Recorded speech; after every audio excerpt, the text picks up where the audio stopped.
Awuvuke wena, awuvuke namsisi. Hayi, isithombe sami wenze njani njengoba angiboni ukuthi kuke kwafika ubuthongo. Vele waqaba lapha ekwaso.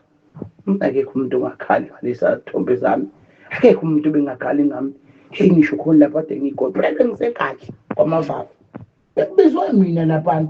Hey uJoba kahafi uNkulunkulu wami. UJoba usehayela ngisho ukuthi usesithombeni. Uzokuthatha lokho kakuhle. Esethi uJoba mbuyi ihlungu inhliziyo ngoba ngilapha. Kube emenye ubani.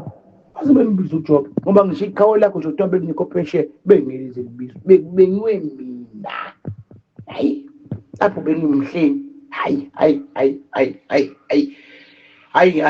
bengimuhle msisi laphana uyangibona kodwa nawe usithanda uqinisa isandla manje amathe nje yaconse kwazi kwaba nini khale ngisho umavavu waqinisa onke amalundi esejika nama amalundi esela sehangaza kwathi umavavu nje ngiyeke yikani umngani wami angifunjeni imphula inhliziyo mngani wami ushoda ngani ngiyayike angifunji umuntu uzokuphula inhliziyo umavavu baqhelisa wathi nawe nje hayi uziphathini yami ungasondeli uzokususa akafuni umuntu eduze kwamavavu ngithanda ngampela futhi ungikhonzile akazenzisi inkosi ilizona lapha kade ngingamenye nombani ubonile ukuthi bekhona mina banje nombono omunye ade khona lapha mavavu nje wathi mngani wami ngizobiza wena nje phela mngani wami phela bekhona mina laphana hayi ngize ngamfisa uJobe ngathi inkosi yami seselokhu ikhomenti njalo ekhamisa elambile